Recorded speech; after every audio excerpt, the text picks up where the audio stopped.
Vimpi, Topani, and Sihle, good morning, guys.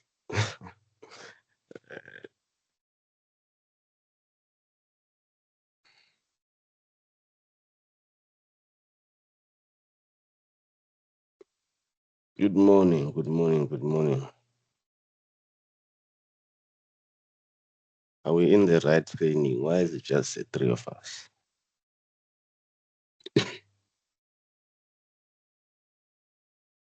Are we in the right place, colleagues? Are we in the right place?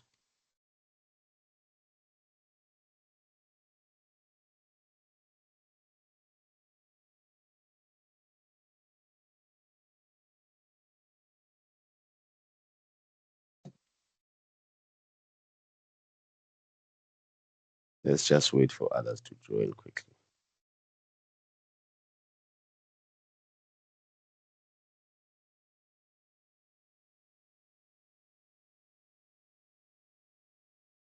Hey, so now.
I'm back. Good morning. Good morning, guys. Morning, now. Hope everyone is doing okay. At least this morning, we are on day number 5, the final day,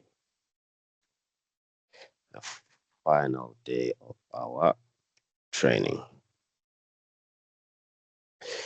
Um, like any other day, we have to start off with a quick quiz just to um, test ourselves and ensure that we are comfortable with the content from yesterday. So I am going to use the chat for that purpose. I saw Michael also in the room. Welcome, Michael. Hi, so now. Thanks. Nice to be here. Thanks, man. Thank you. So I've got my quiz on the chat. There's not many of us today, but at least a couple of us should at least complete a quiz. Let's see. Is it the Friday effect? Or is it the contract session yesterday that drove um, my colleagues away from my training? I wonder which one it is. Either it's the Friday effect. A combination of both. Oh, it's my contracting session from yesterday. I that I understand. Either way, I understand.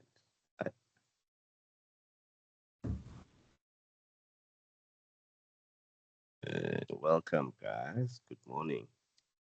Quick quiz on the chat. Today will be a short day, of course. Will be a short day. The number of participants, if this was a formal committee, see this number of participants means that my meeting isn't correlating. So we'll keep it short and sweet. Short and sweet. But for now, let's try and complete the quiz. Let me get a sense of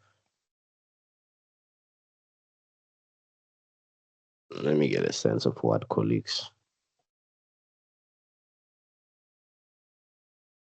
understand or don't understand. Yesterday. That sigh. Sorry, Sino. I was trying to find the form on the chat. All right.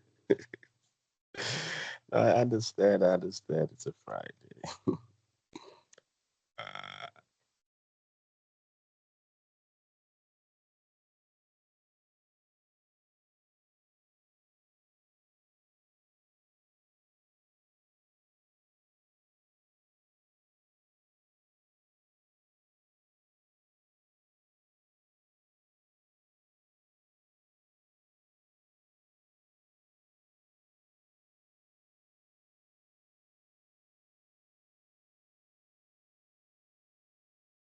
If you're struggling to find the chat, I'm going to find the link to the quiz. It's on the chat.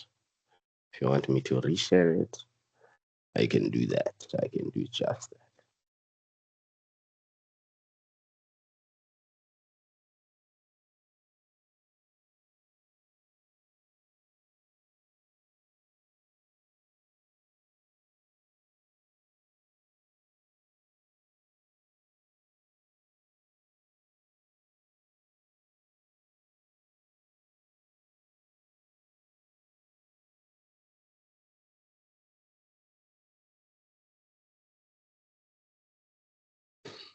Welcome if you just joined us on this Friday morning. You got it. Prof. Janet. Nice one. You would think there's 15 of us, but I see we've been joined by Read AI. We've got a spy in the room. We've got a spy.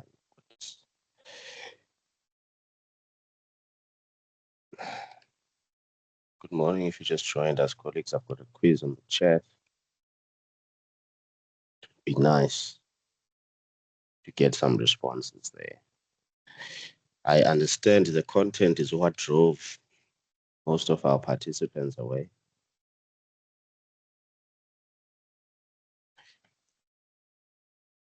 Sorry about that. Unfortunately, these projects require new ways of procurement, new procurement approaches.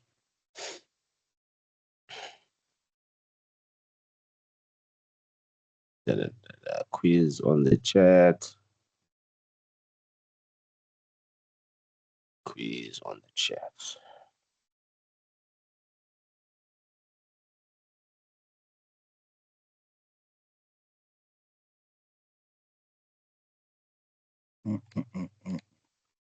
Quiz on the chat.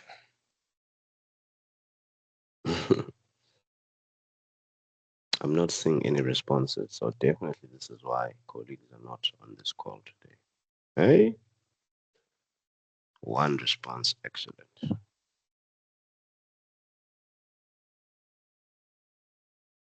Thank you for that response.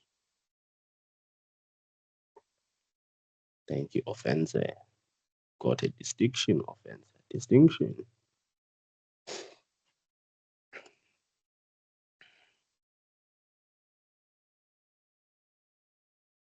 Colleagues, welcome. If you just joined the chat, we are doing what we've been doing every day for the past couple of days. We start off our day with a quick quiz, which is used primarily to recap the previous day's content, right? So it's on the chat. Yesterday, we were dealing with contracts. So the quiz is based on contracts and is based on questions from all the presentations from yesterday, right? So please complete it. Only one person has completed it thus far, and they've got a distinction, meaning contracts are easy.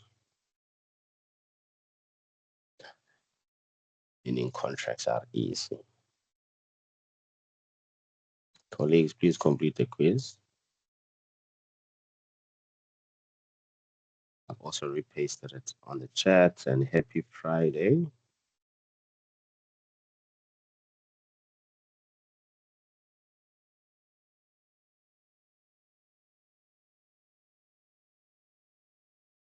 Got 17 people on the chat, on the line, minus read AI. That takes us to 16. Unless read AI will complete my quiz also. Would be nice to see how well read AI does. Colleagues, my quiz on the chat, please. Then we can start thinking about today and what today has in store for us. I see we've got our speaker on the line.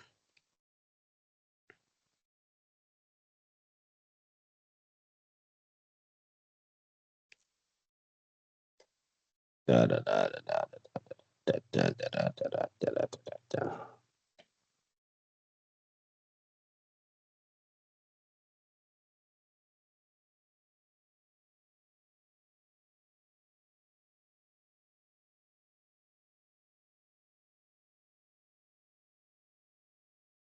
Eighteen participants. Welcome if you just joined us. I've got a quiz on the chat.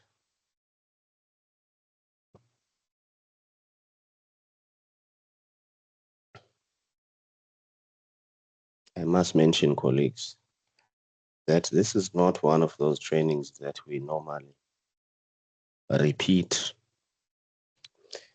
I doubt we would have one anytime soon again, but we've recorded all of the sessions. We'll share them with you, colleagues, so that at any point in the near future, if you want to refer back to this week's content, you can do so. For now, let's deal with the quiz on the chat. The quiz is important to recap yesterday's content, because I think it is that content that drove away all of the participants.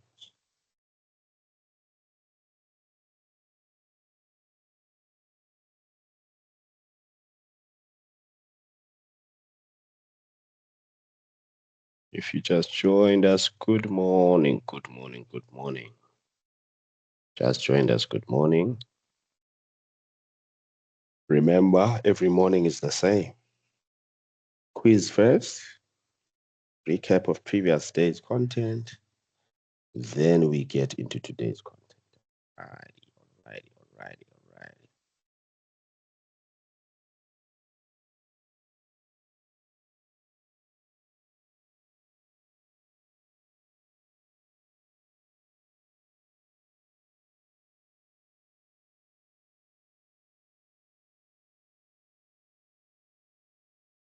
Good morning. Good morning. How are you?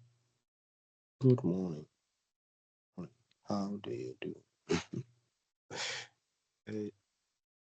Link to the quiz or write on the chat.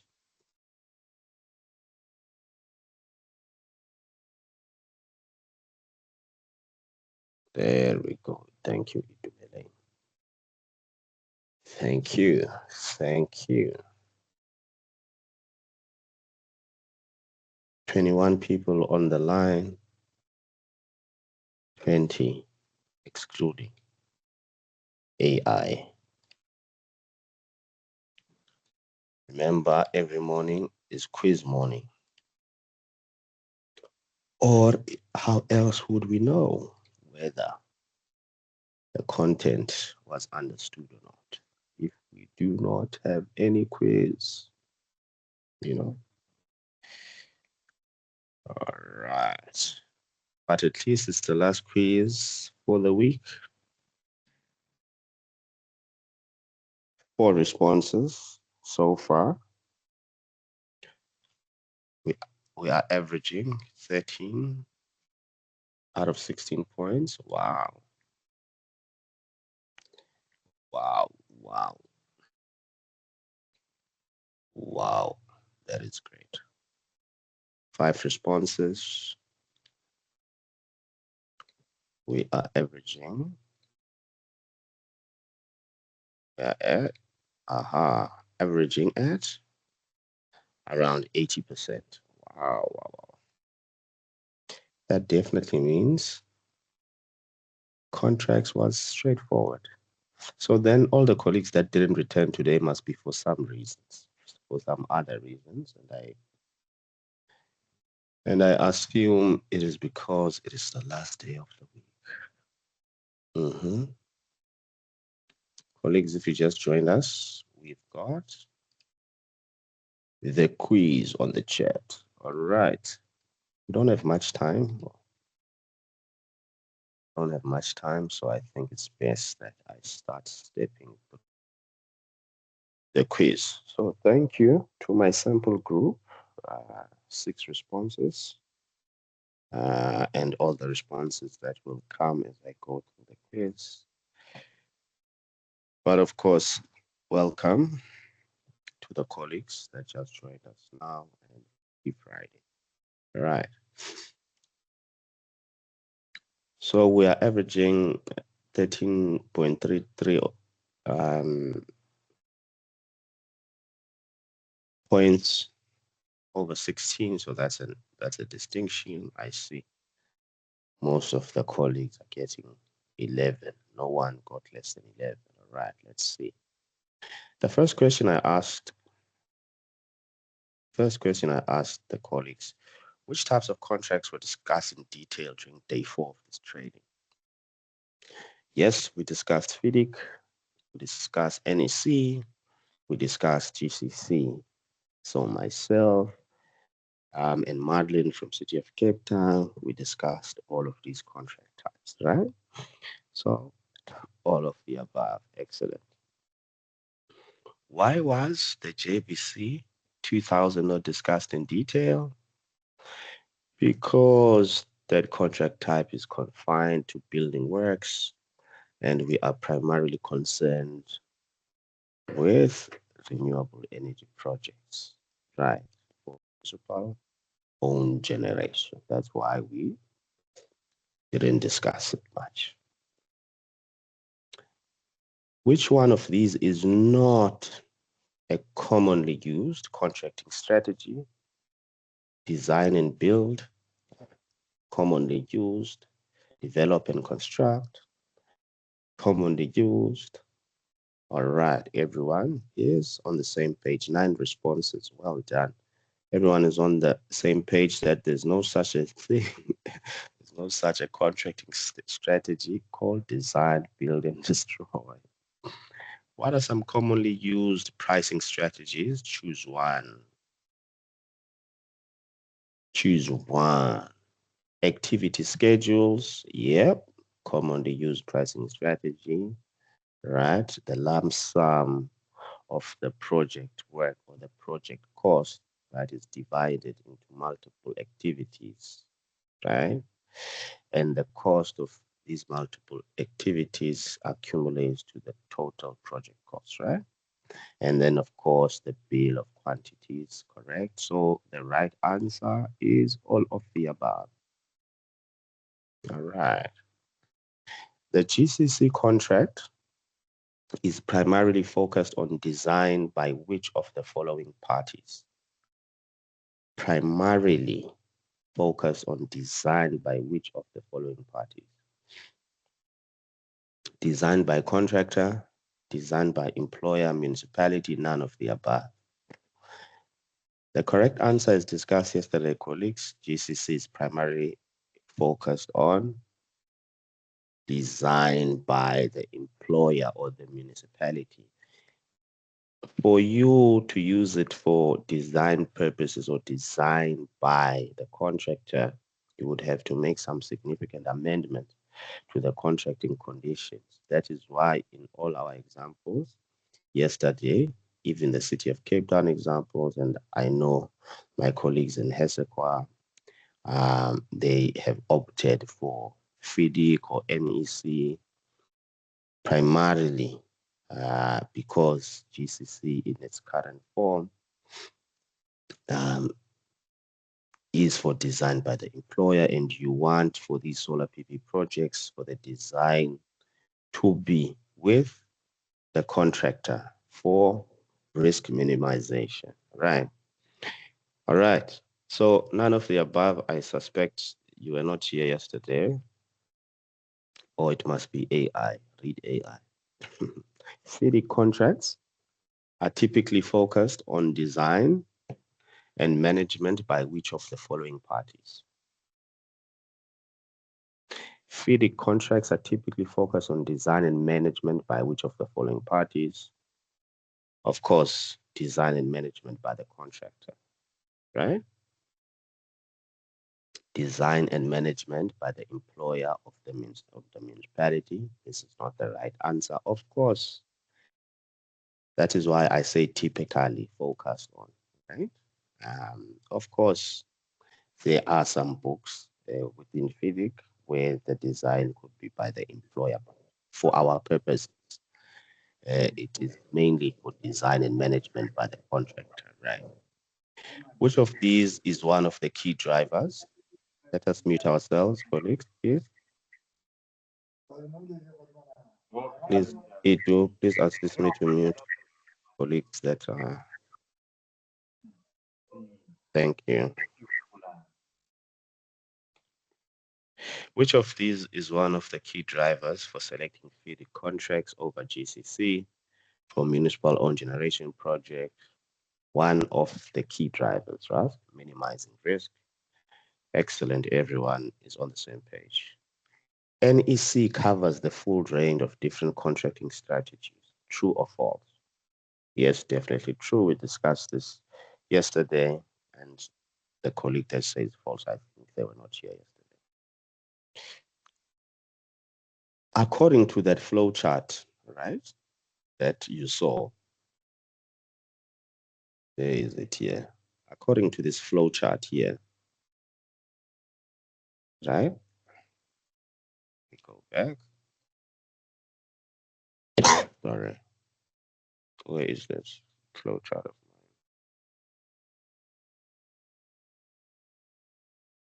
Yeah, according to that flow chart, which contract type is applicable to all contracting strategies? Aha. I think the 5 colleagues that were present yesterday, we see them here. This is the correct answer, NEC Engineering and Construction Contract. 5 of the colleagues were not here yesterday. Let's go back to this diagram, this flow chart, right? So this flow chart, we use it when we want to select the contract type, right, for our contracting strategy. So we start here. Then we ask ourselves, does the work satisfy all the following, right? So for example, is it simple, straightforward, no requirement for sophisticated works, low risk? If that is the case, then we go to the first one, and it predominantly involves building works. Then we look at the JBCC minor works agreement, right? If it doesn't involve predominantly building works, or even if it does, then you move to the FIDIC short form or the NEC short contract, right?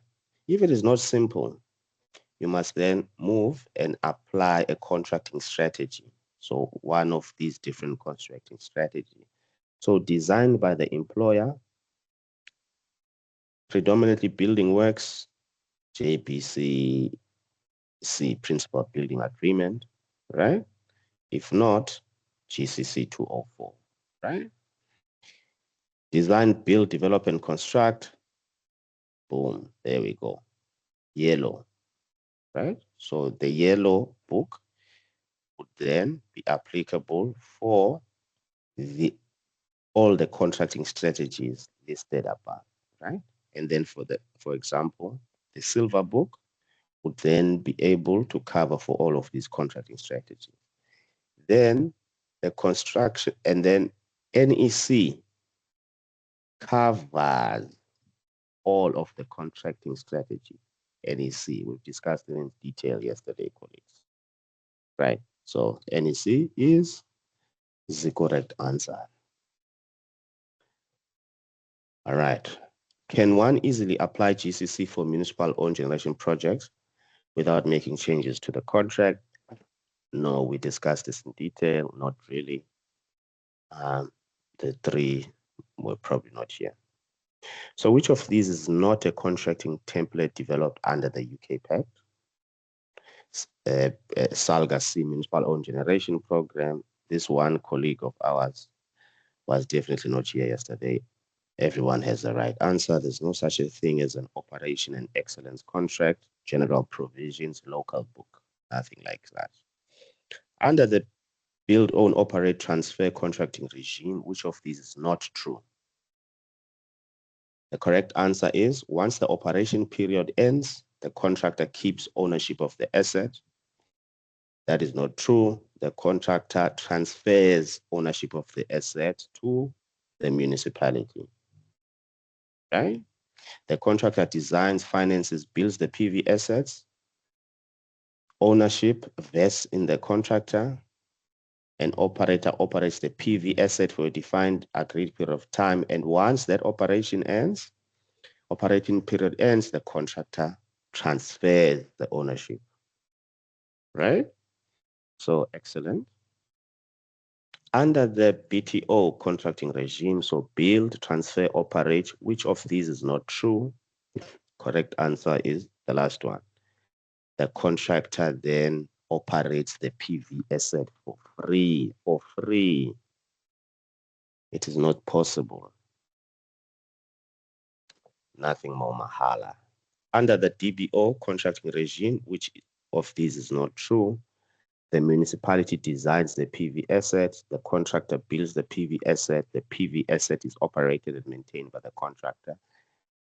Under the DBO contracting regime, it is the contractor that designs the asset.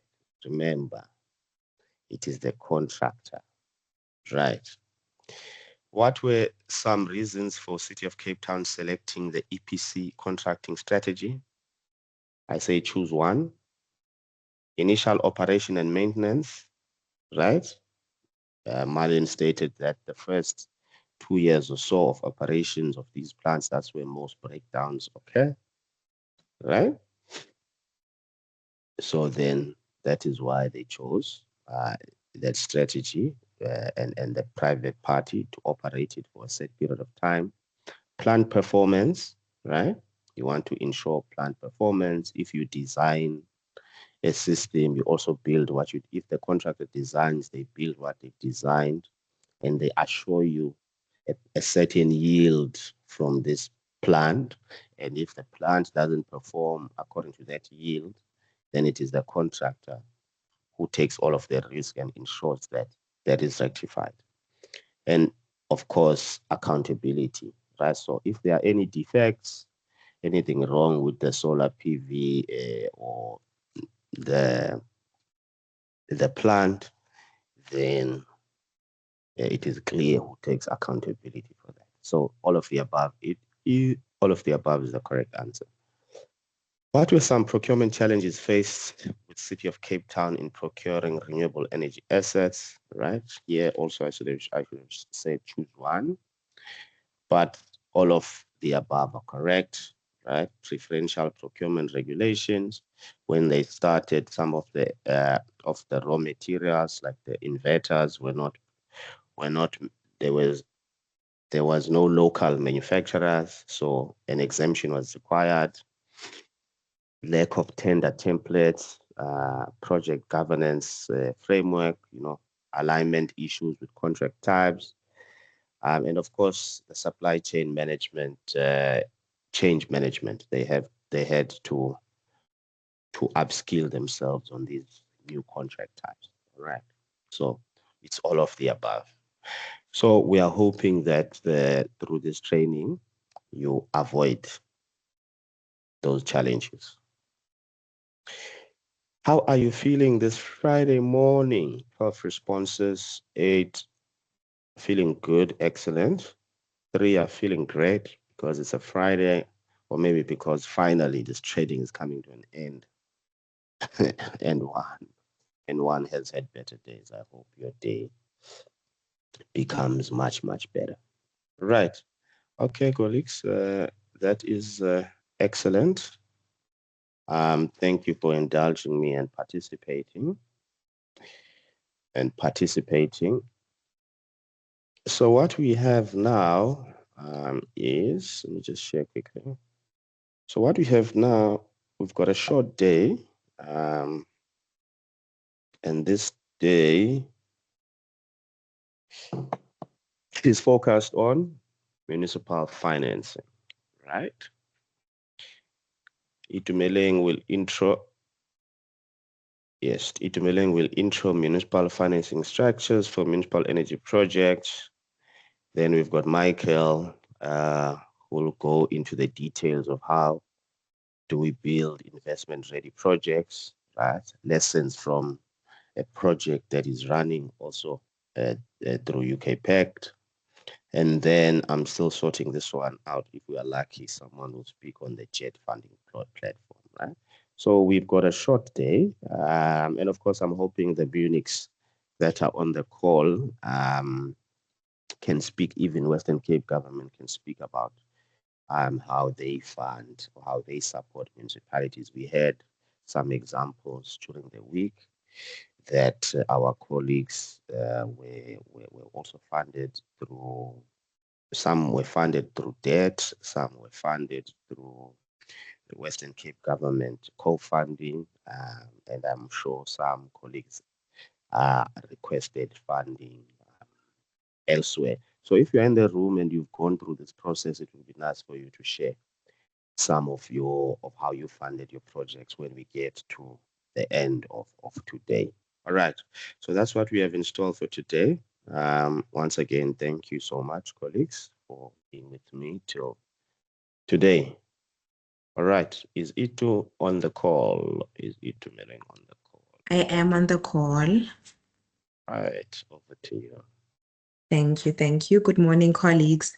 So now I'd like to correct you. I think, on the contrary, colleagues may actually be quite sad that the training is ending. I think it was that good.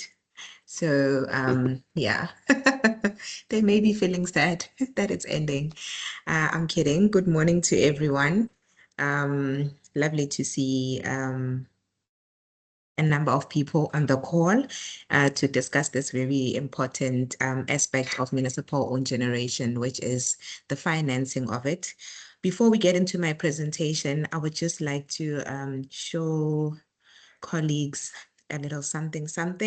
So I think it was on day one when Senawo referred you to our SSEG website. So if you go onto sseg.org.za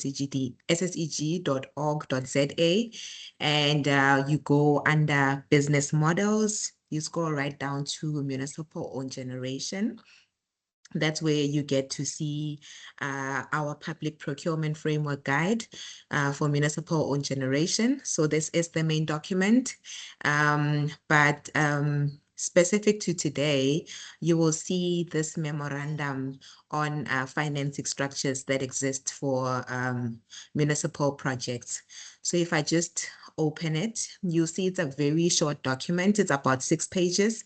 It touches on the legal framework governing municipal funding. There's mention of the MFMA, which is really the foundation for all things financing in municipalities. And then there's mention of the viable financing structures for renewable energy projects, and as well as the potential funders that exist for it. So I highly urge everyone to please have a look at this document. It's straight to the point. It's a high level report. So just have a look at what it's got. I'm sure colleagues would actually come across a few important points. So yeah, I just thought I should share this before I go straight into my presentation. It will really be a short one, but I thought I should start off with framing what has been discussed over the last few days and how we get to this point where we speak of project financing. So where are we in the process? This week, we introduced you to this PPF document for the municipal procurement of renewable energy. And within it, we have touched on a few important items, starting off with the objectives of the document, which is really to demystify municipal owned generation, its value proposition, and its potential benefits. We then touched on the different legal and regulatory framework that speak to municipal owned generation. Then we touched on how municipalities can go about building a readiness institutionally as well. How do you go about making sure that you are in a viable position to actually implement these renewable energy projects? We touched on the importance of having a renewable energy policy, having an IDP, which includes these projects so that they get allocated resources, especially money, and the importance of having a strategic electricity and energy plan. Then we went at length on the feasibility process. We even had a few municipalities take us through their own experiences going through the feasibility process. Then we also spoke at length about the procurement process yesterday. Sinao also spoke quite a lot about the different contracts that have been developed under this project, which are most suitable to own generation projects versus what municipalities commonly use. And that's how we find ourselves here speaking about project financing.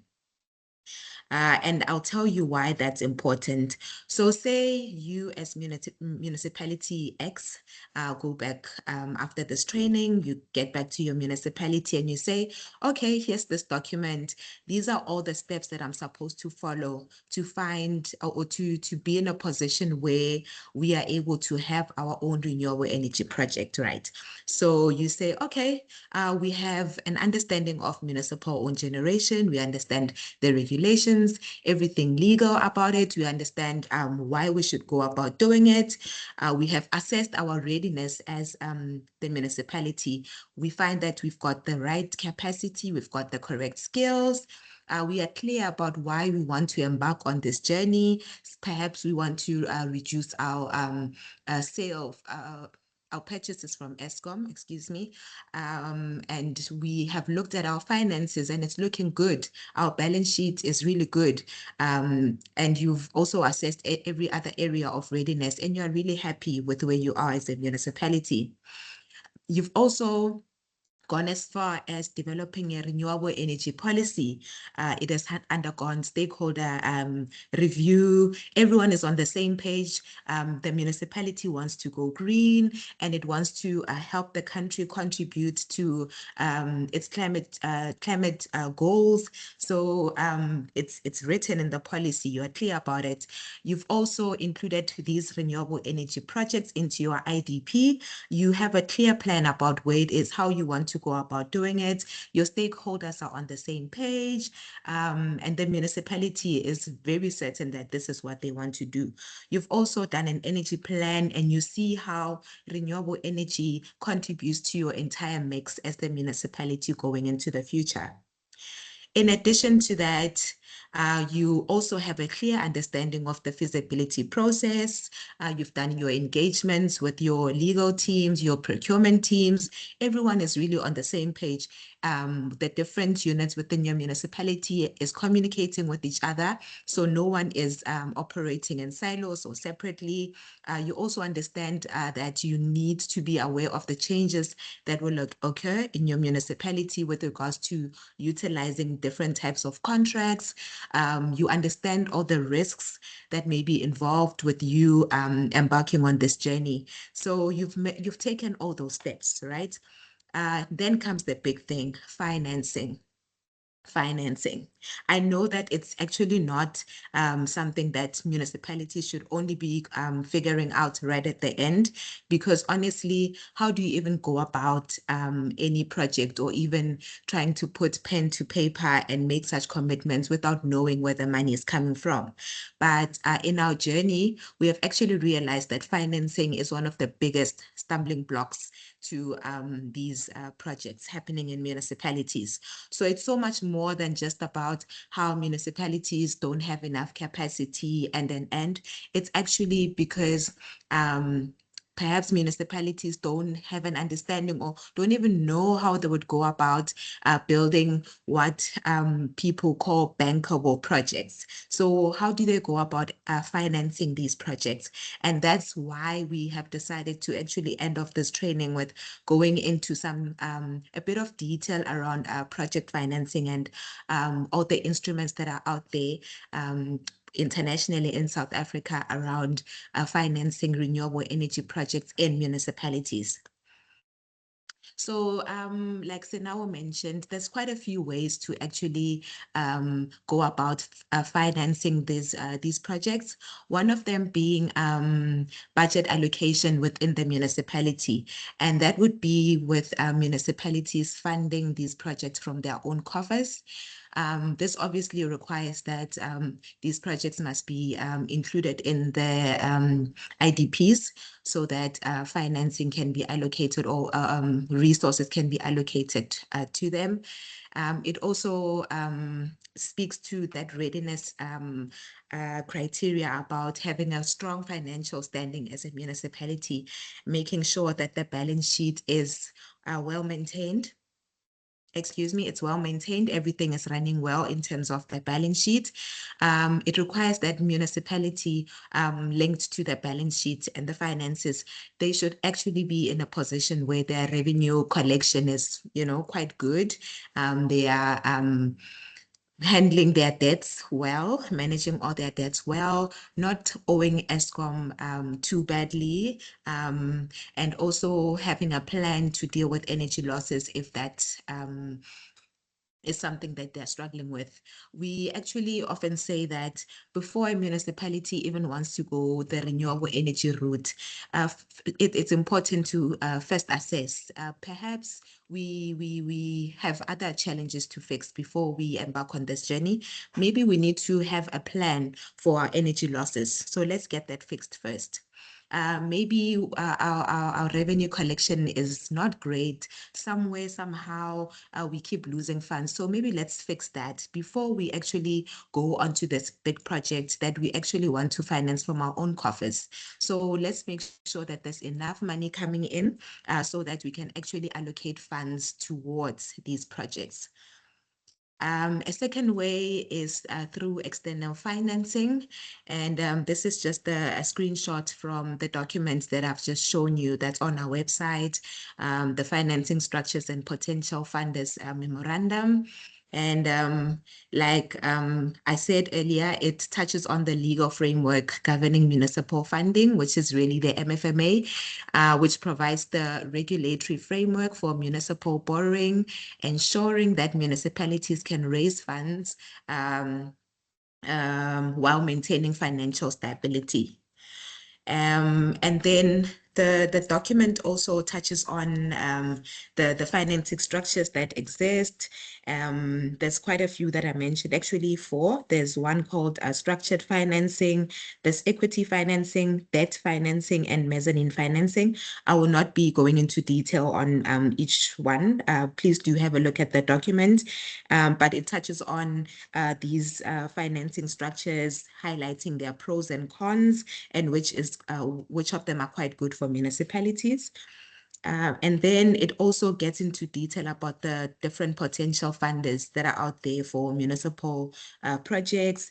And this includes your DFIs, your development finance institutions, and that's the likes of your International Finance Corporation or IFC, as well as the Development Bank of Southern Africa. And then there's also mention of traditional commercial banks who have also been quite interested and actually financing municipalities for renewable energy projects. So the likes of your RMBs and the likes. So I'm just going to conclude to make way for our next speaker, but in conclusion, we know that access to financing is a big stumbling block to procurement for the reasons that I mentioned. It could be an issue of that municipalities are not in a viable position to actually attract financing. Perhaps they aren't able to actually fund these projects themselves. And the fact is that these projects are capital intensive. They require a lot of money. That's a fact. So how to go about accessing financing is a big area. And hopefully in the future, there's more work that goes into opening those doors for municipalities on how they can go about attracting financiers. So just based on the document, we see that there's various financing mechanisms for municipal projects. So please do have a look at that financing structures and potential funders documents on our website. And then you might have all heard these key words or these phrases that are going around, like investment ready or bankable, and how to be attractive to investors. But the question is how do you actually build an investment ready project? How do you build a bankable municipal project? How do you de-risk municipalities so that they are attractive to financiers? And how do municipalities actually go about accessing financing? With this, I would like to end my presentation. I'm really hoping that the next speakers can touch on some of the questions that I know we've actually been getting from municipalities on the how. We know that there are doors, but how do we access them? How do we go through? So with this, thank you so much. I think it's over to you, Sinal. Oh, I took some time. Thank you, Itumeleng. I think it was a nice intro to move swiftly to Michael. Michael, are you around? Yes, now. Nice one. Thank you. I think Itumeleng has laid the groundwork for you to come with the detail. So over to you, sir. Thank you. Right. Thanks, Sino, and thanks for the invitation. To participate in this training, yeah, it sounds like it's been a really rich 5 days. I want to confirm that you can hear me all right and that you can see my screen. Can hear you and can see your screen. Thank you. And you can see it changing, yeah? Yeah. Last one from me, Sino. How long do I have? I believe I have 20 minutes. Is that correct? Yes. Okay, a lot of ground to cover. So yeah, I'll do my best, but I might skip over a few things, because yeah, there's a lot to cover.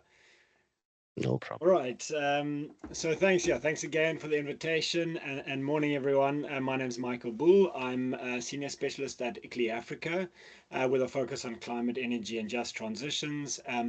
And we're here to, yeah, just present some of our insights from this challenge of really developing investment-ready projects. And I think important to note here that, as you would have seen in the program, these are insights specifically from a UK PAC funded project, the Just Municipal and Better Generation project, which we're currently implementing. But it's also reflective of our broader suite of sustainable finance work at ICLEI Africa. And so the project's funded by UK PACT, and our government part is government counterpart is the DBSA. And I'll touch a bit more on their role a bit later. I think also just to acknowledge here the slightly broader scope for us. So municipal owned generation is not our sole focus.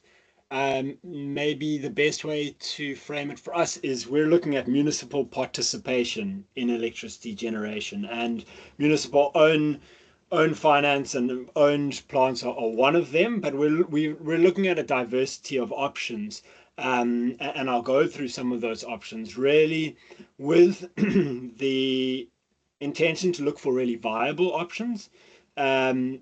Also to acknowledge the different starting points that different municipalities are on, and therefore different options at different points in time are appropriate. And then to see the suite of options as a suite of options, and municipalities can certainly explore a variety of options and may at one point decide on one and pursue that, and then further down the line they might be in a position to take on another option. So I just wanted to acknowledge from the start just that slightly broader scope.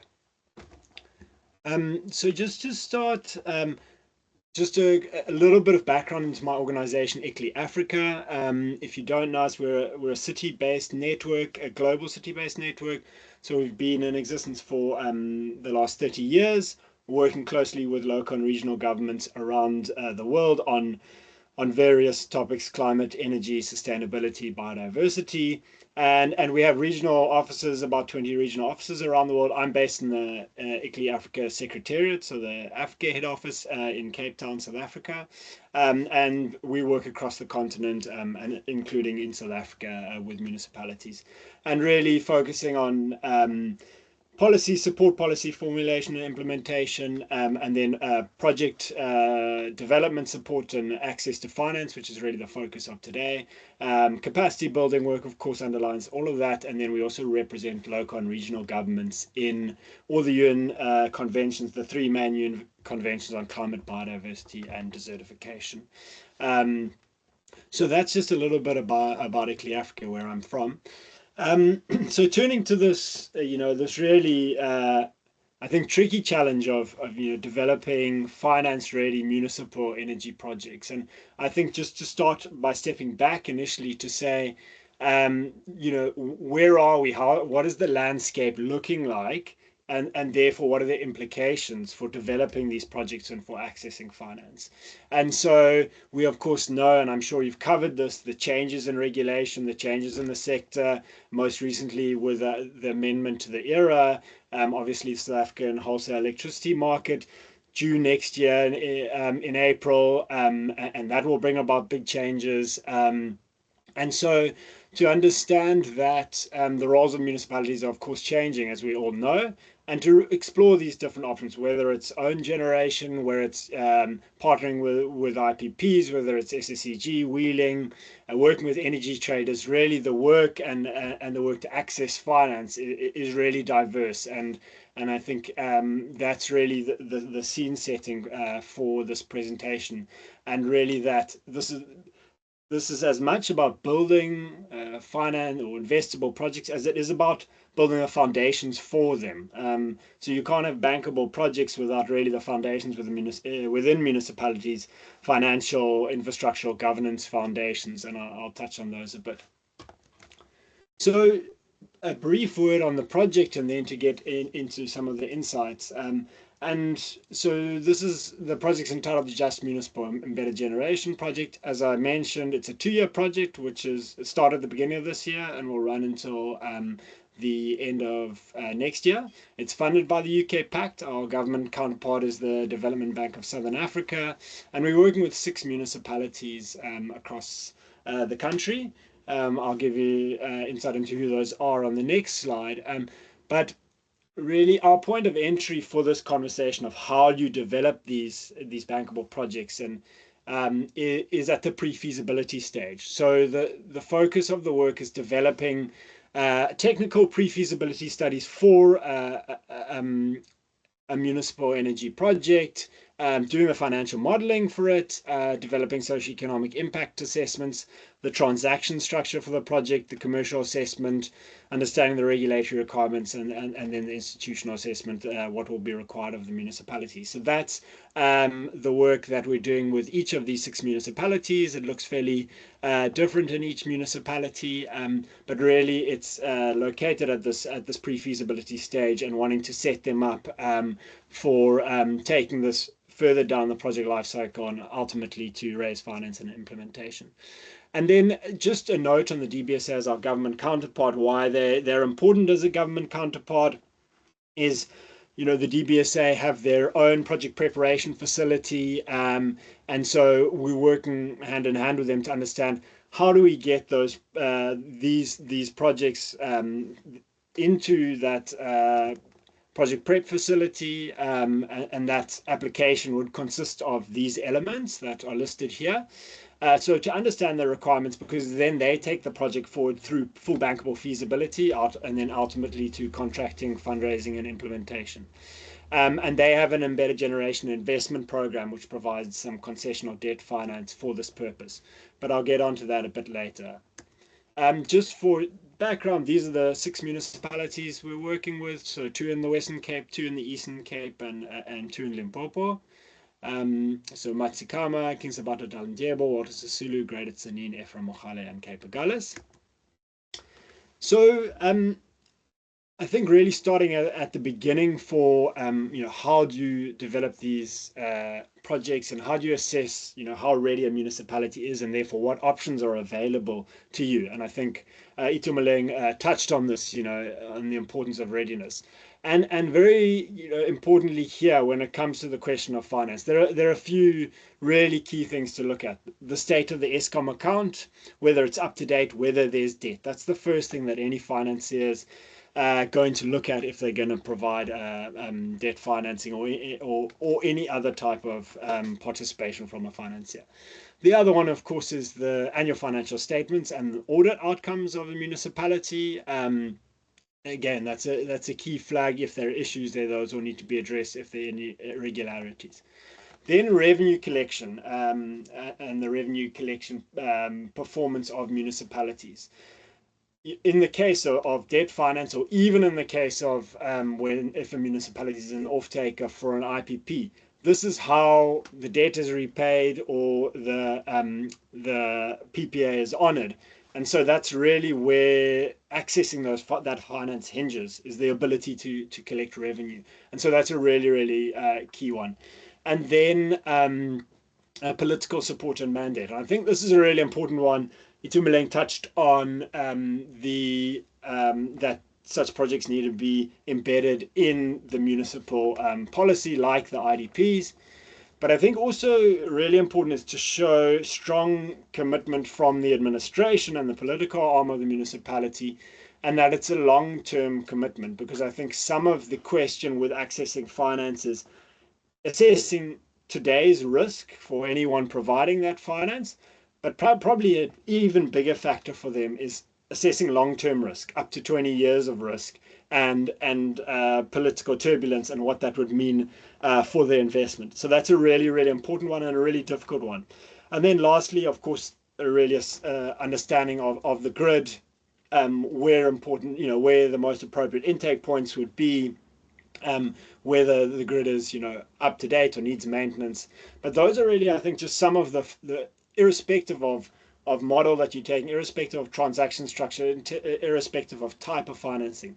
Those are really important, fundamentals to understand. So I'm drawing attention to this pre-feasibility stage because that's where we're providing support for these municipalities. And then just to say that, as you would know, developing a project is a long-term process, and this pre-feasibility stage is essentially step 2. So step 1 is really getting it in the policies and plans of the municipality. Step 2 is developing this pre-feasibility stage, including the technical, financial, the transaction structure, commercial assessment, regulatory requirements. And that really is important for understanding what the project would look like, where there are fatal flaws, what would be a good deal for the municipality. And really, it's an important tool for negotiations that then happen further down the line. But if you don't have this technical, financial, commercial understanding, then it's very difficult to know what is a good deal for a municipality when they're engaging with various financiers. So it's really early on, but it's important and it's when the project's at its highest risk, but it's important for understanding the project and risks and opportunities further down the line. And that's, that can be 18 months to 2 years. Then there's the full feasibility and project design phase, bankable feasibility stage, then fundraising and contracting, and then implementation. So this is a multi-year, easily a 5-year process. And so just to understand that it's a long-term process and to be approached as such.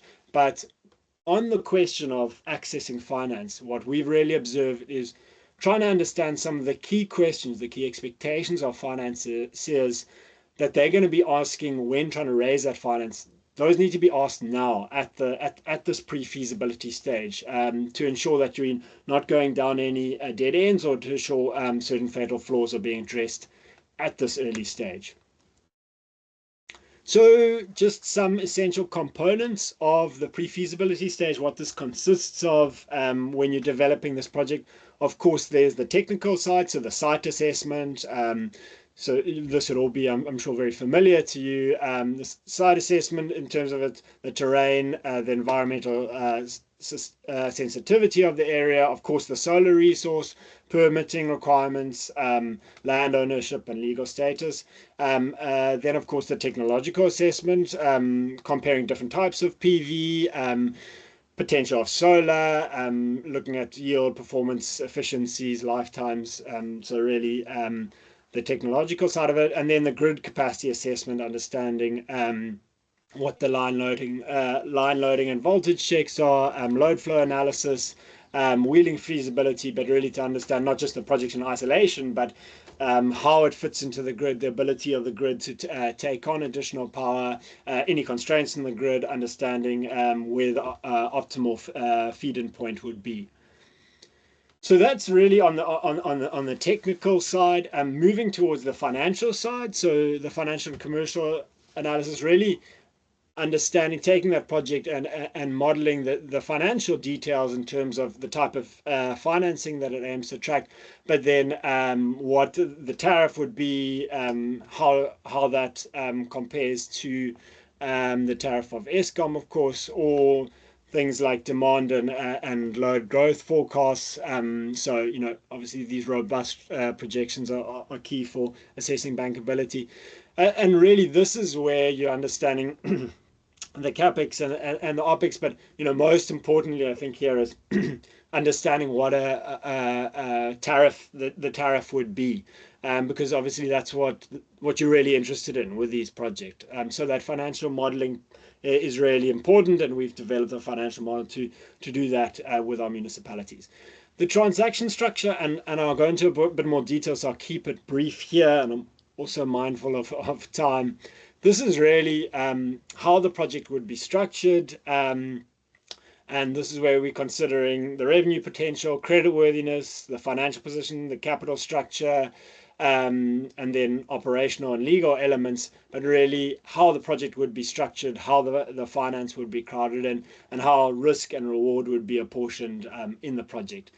And then lastly, a socioeconomic impact analysis. And of course, particularly from our perspective, we want to see these municipal projects really contributing to driving municipal just energy transitions and driving the broader national just energy transition. And so the impacts on communities, on environmental sustainability, on the just transition are another key element of the pre-feasibility stage. And then lastly, a last point on this and the importance of this pre-feasibility stage is understanding that in some shape or form, this is going to need some form of partnering with financiers. We know that this is relatively new terrain, and really important, I think, is understanding what the municipal objectives and expectations are, including what the municipal realities are, financial realities, the realities, the governance realities, the realities of the state of the grid. And then importantly, I think that the municipality needs to be clear on their value proposition. Why would someone want to provide funding for a project that a municipality is important in? And there are various ways, there are various elements to this, but to be clear on that.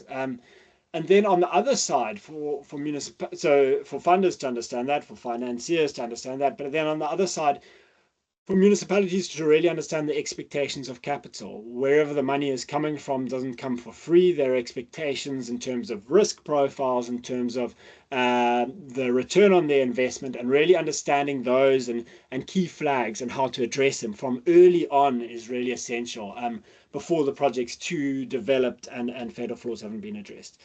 And then really wanting to identify what the most appropriate structure is for your municipality, with a clear delineation of roles that can really achieve what your municipal objectives are and meet the expectations of capital, and ultimately reach implementation. And I think that's, really, really crucial for us, is that viability. At all points, we're thinking, what is the most viable way forward that can benefit the municipality?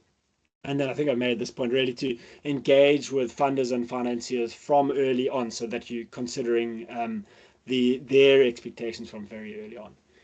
So then to get into some of these options for accessing finance, and really this is this determines the orientation of the pre-feasibility work, particularly the financial and the technical and the transaction structure. But of course, the technical work feeds into this.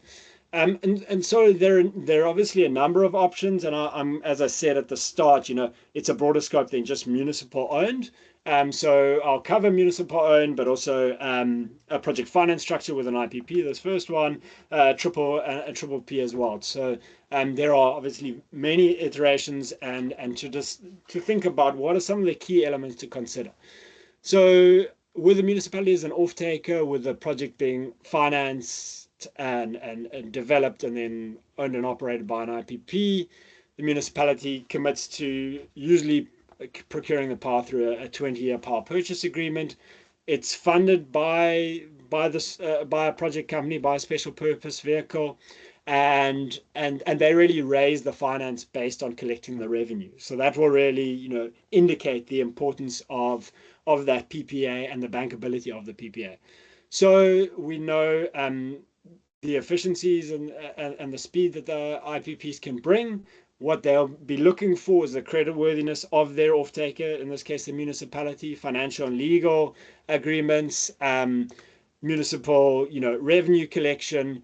But really the bankability of the off-take is what they're most concerned about, because if they can't be guaranteed that off-take, that obviously impacts on their ability to pay back the finance that they've raised.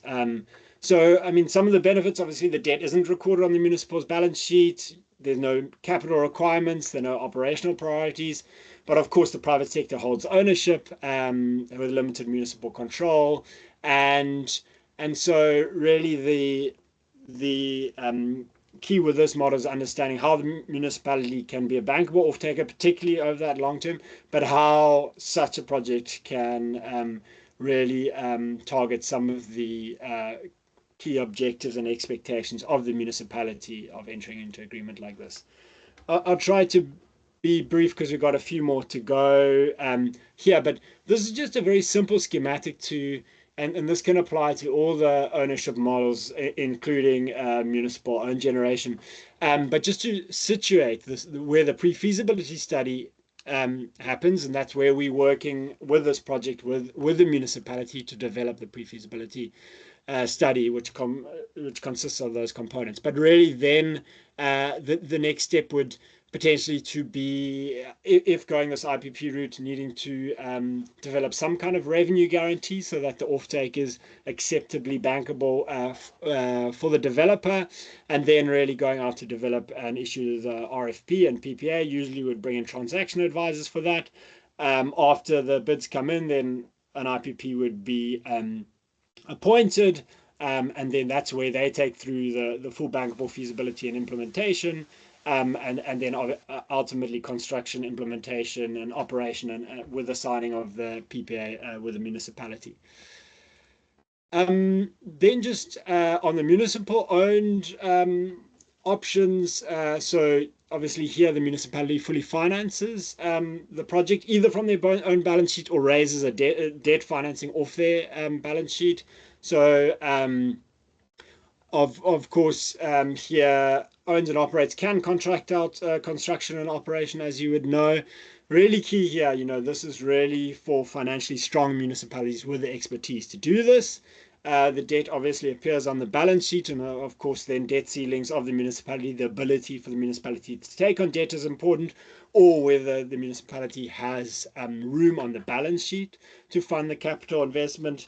I mean, just as a rule of thumb, as I'm sure I think I heard Hezekiah on the call earlier in the week, something like a 10 megawatt plant is looking at some, as a rule of thumb, 200 million rand. So just to give you an idea of how much space on the balance sheet you would need, and it comes to, Itumeleng's point on the health of the balance sheet. Benefits: full control of the project design and implementation operation. There isn't a profit sharing with a private entity, but obviously then full financial risk, competing with other funding priorities of the municipality, and really the key point is the debt that's taken on. In the case of the debt, or in the case of the balance sheet, are the repayments affordable in the long term, or in terms of the balance sheet, is it crowding out other priorities? I'll skip through this. This is just, again, the schematic, and I'll share the presentation so that we can look at that. But this is for the on-balance sheet option, again, just situating the pre-feasibility study, what will be done there, but then importantly the next steps that would be taken and who would need to be involved at what stage. And then the same for the debt financing. Maybe just here to pause on the debt finance option and bring in our government counterpart, the DBSA. So what's really quite innovative about the DBSA, along with the GCF, they have this embedded generation investment program where they provide 20% subordinated debt to the project, and so that's debt at a better rate, but it also forms a greater first loss facility for the project. So that's really used as a way to de-risk the projects, to crowd in sources of senior debt and equity finance. And one of the key kind of target audiences for the DBSA's Egypt is municipalities. So yeah, that holds some real potential there, and that's a source of potential implementation financing if going this debt route. On the triple Ps, municipal triple Ps, there are obviously many ways to structure a triple P. So it could include using the municipal land as the municipality stake in the project. It could be the municipality selling that land and taking an equity stake in the SPV. Really depends on, it can be structured in many ways. I think key here to understand is the ticket size is important. Certainly in South Africa, triple Ps have really been structured around big projects, sort of greater than a billion rand, so really sizable. And so for very small projects, this is a very onerous project. And so as you can see, the requirements, needs full feasibility study, council approvals, Treasury then does a real scrutiny of it, and we just know from experience that it can be a very lengthy process and therefore time consuming.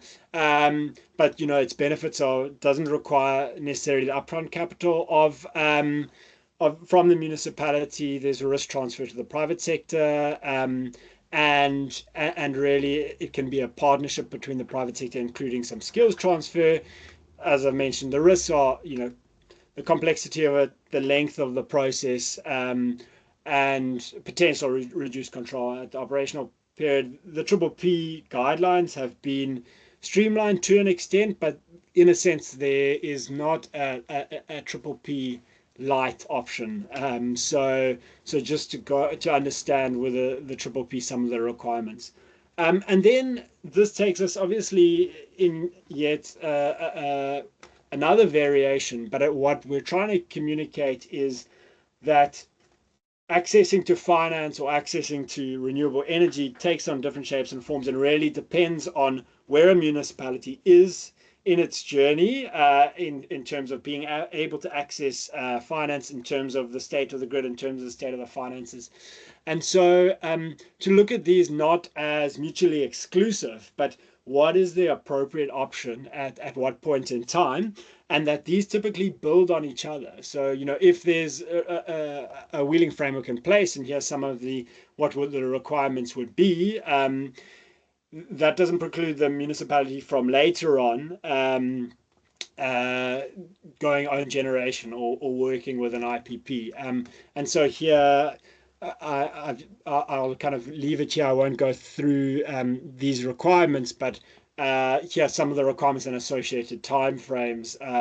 If wheeling's going to be an option for the municipality, and obviously would need to interrogate the revenue impact and such. Again, here's the schematic to really situate the pre-feasibility work, where you're trying to answer the key technical and financial questions, and the key question of how to access finance or how to access electricity, and then the work that would follow, and the types of players that need to be involved, and the role that the municipality can play. But that's certainly a lower hanging fruit at this stage, and then including potentials of working with energy traders, which we know that is gaining more traction in the country.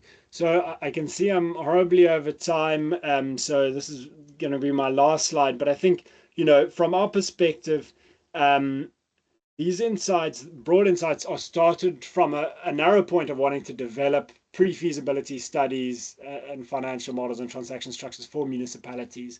And what it's really forced us to do is ask this question of viability based on where a municipality is at, and at this point in time, what's the best option. So really exploring a diversity of options, I think, is really important. Always having this in mind: viability of accessing finance and getting the project implemented and reaching the municipalities' objectives, really important.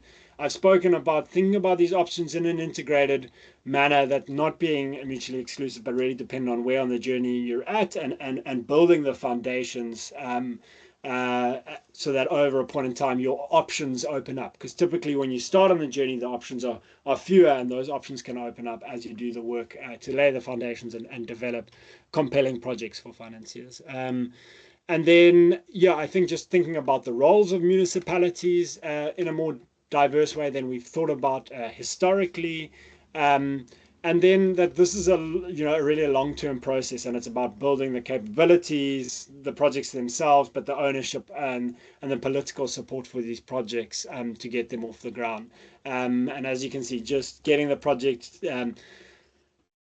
implemented, just that, and raising the finance is a multi-year process. So to approach it as something of a marathon, and bring in support as needed.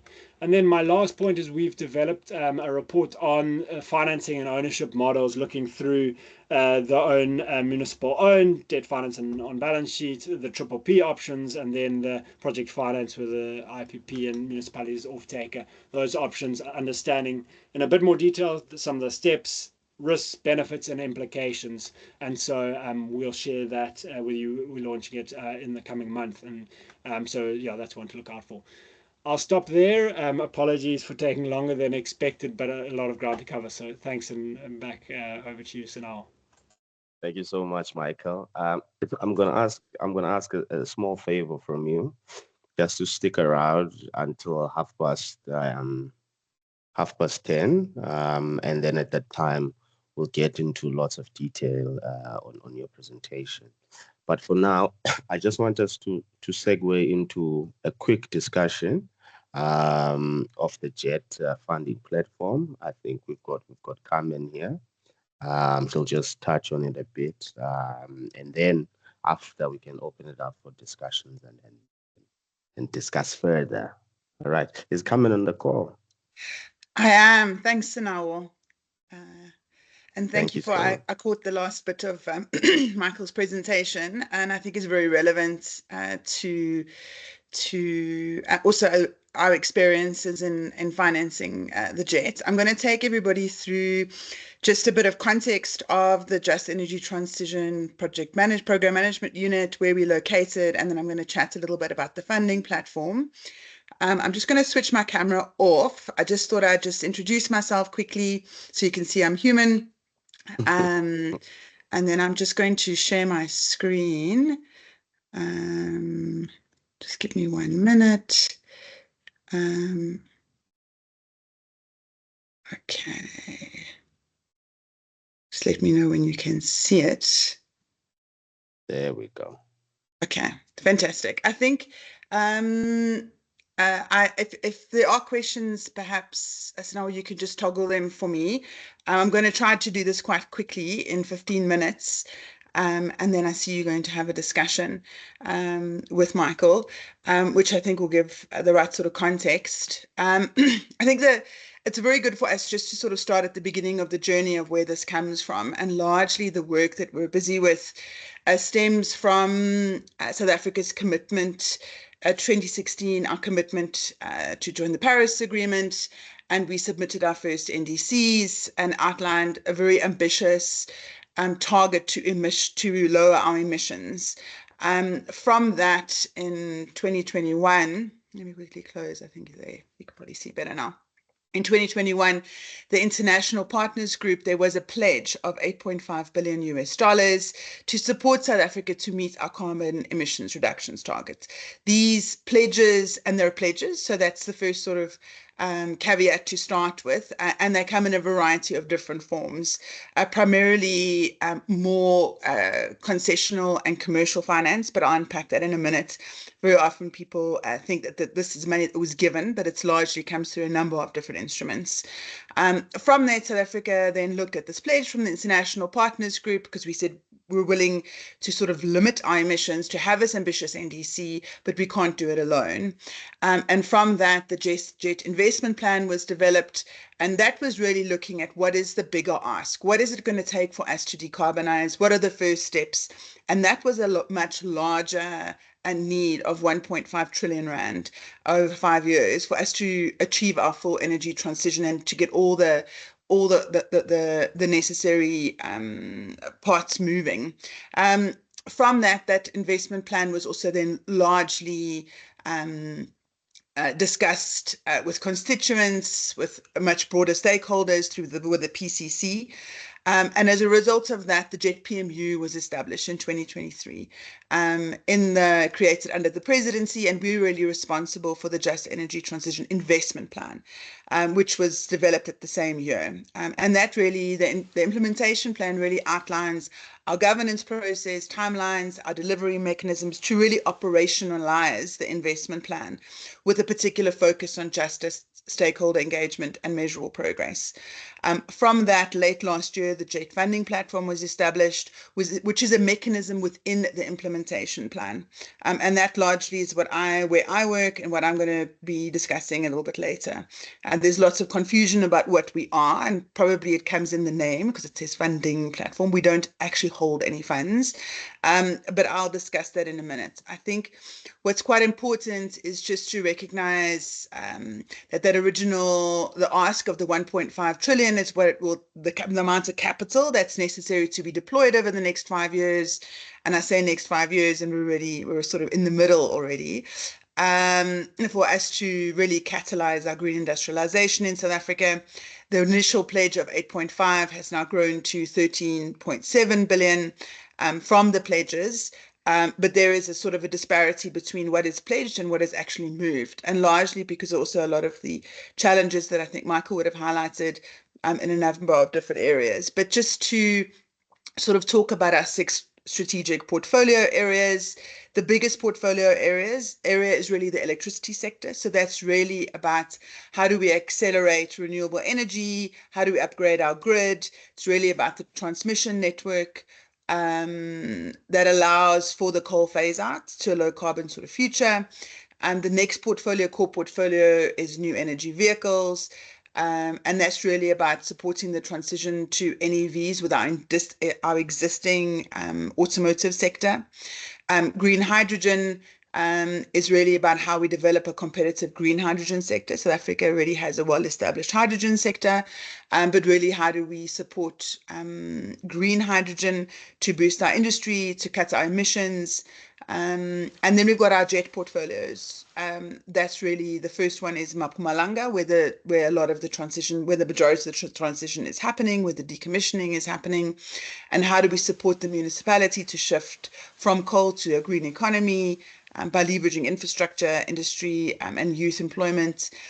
Then a big skills development portfolio, which is really about building a workforce that's aligned with the jet, with the 3 sort of core portfolios. And then municipal capacity is really focused on grid and modernizing our power distribution, integrating renewables, and supporting the addressing of infrastructure and financial challenges.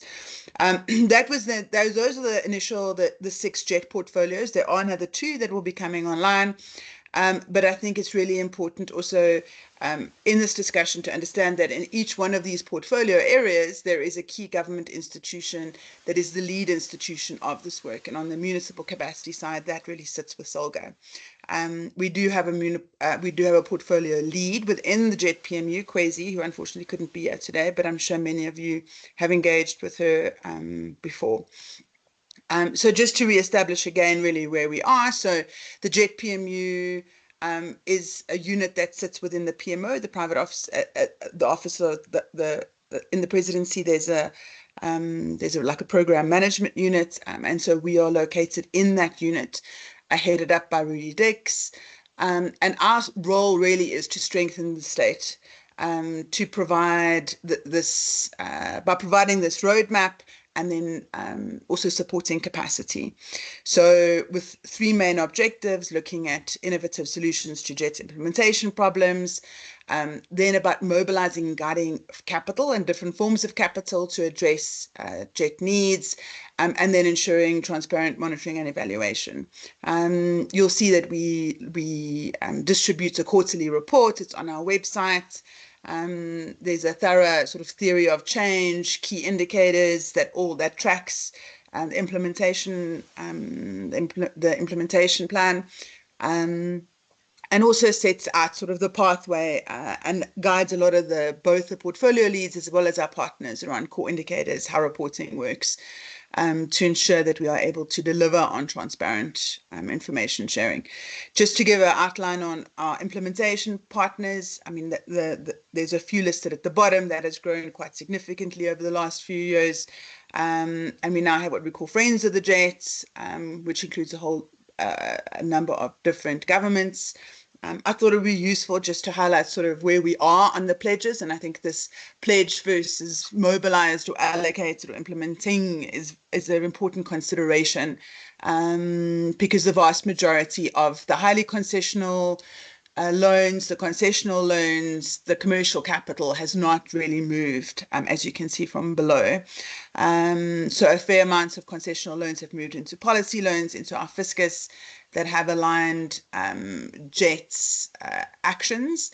The one component that has moved quite significantly is our grants. And most of these grants are actually mobilized internally by the funders' own systems, their own mandates, their own processes, which then adds another layer of complexity. But I thought this would be a useful sort of illustration of where we are, sitting at the 13.7 billion. At this stage, 36% of that has actually moved from pledged to allocated. And allocated doesn't necessarily mean that it's implementing either, because of all the sort of requirements of the funders. So this is just a bit of a schematic, and yeah, you can see very well how the concessional loans have not moved, the concessional and commercial loans. And largely when the implementation plan was developed, a lot of the thought was at that stage was that a lot of those concessional loans would go via Eskom to support the transmission network. As we know, Eskom has a debt moratorium on them. So some of those loans have moved into policy loans. And the concessional loan, the only real concessional loan that has moved actually is to munis, is to the City of Cape Town from KFW. But just to give sort of a highlight of where we are, we have these, when we talk about the just energy transition, it's really about aligning with these principles which are embedded with supporting the workforce and impacted communities to ensure that there's a fair transition, to minimize the negative impacts on communities, and fundamentally also providing universal energy access. And when we talk about that, we're also focusing on affordable energy access. Just because we have energy access doesn't mean that it is fair and accessible, the costs of it. Reducing our reliance on carbon heavy sources. And then we talk about the transition. It's really about securing funding for our green energy goals. How can we support policies and partnerships to support the energy transition? And then direct investments to where they're most needed. But largely, achieving the JET requires an unparalleled level of coordination between government, business, and the international community. It is, as we know, highly complex, and is also, there is lots of nuance based on where, in different areas where the transition is taking place, and different dynamics that need to be managed. So let me just quickly talking about the JET funding platform, which is really the work that I do in the JET PMU, is really about this significant funding gap between JET aligned projects and funders. And many funders came to us and said, well, we're looking for projects, where's the pipeline? And so obviously when we're talking about a commercial pipeline, it's very different to a grant pipeline, but there's also lots of projects that are happening on the ground.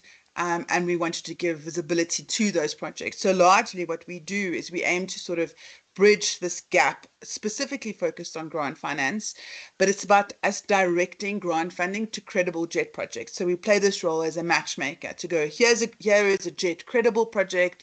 It's gone through due diligence. It's gone through KYC. We've assessed it based on our criteria. It is a JET credible project for funders then to look at.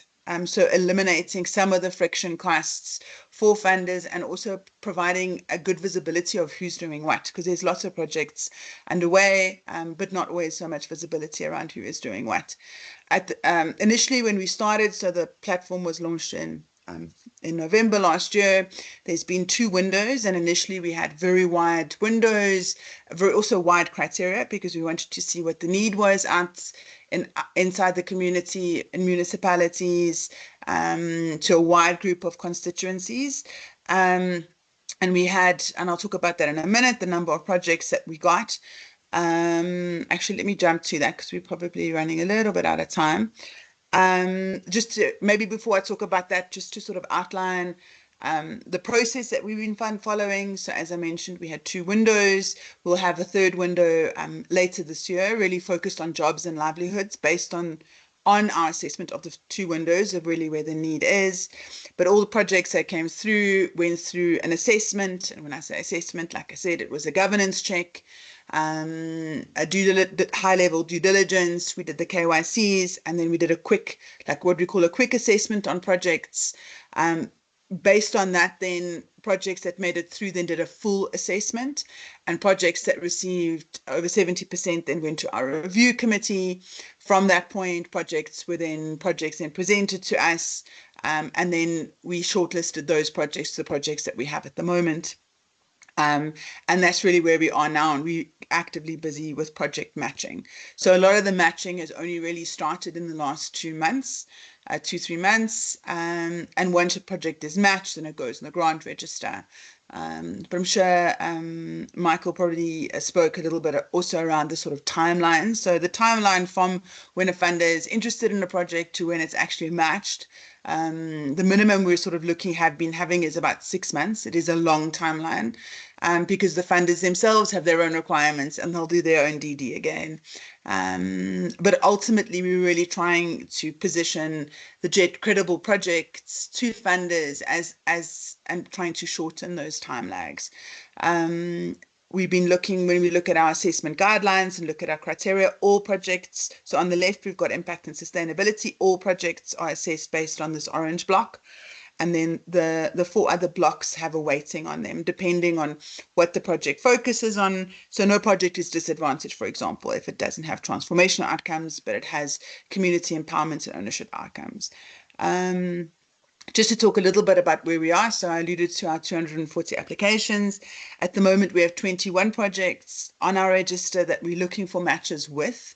And I think it would be very important to sort of unpack why it's gone from 240 to 21. The 21 is likely to hit just under 30, I think, at the end of this month, because we're busy working with a number of projects that did reach over 70%, but there were some problems with some of the directionality of them. But from the 240 applications we got, about 70% of them came from PTYs, from private companies looking for grant funding for private entities for their growth. Some of those were grant aligned. The vast majority were not grant aligned. So obviously we're also trying to develop projects or put projects on the table that are aligned with what funders can fund. And we also know that that funding environment, in particular, the grant funding environment, has changed significantly in the last few months. But a third of the project applications that came through did not actually make it through governance checks. They were not active SARS pins. There were issues with their financial statements. So a large percentage of those applications did not make it through.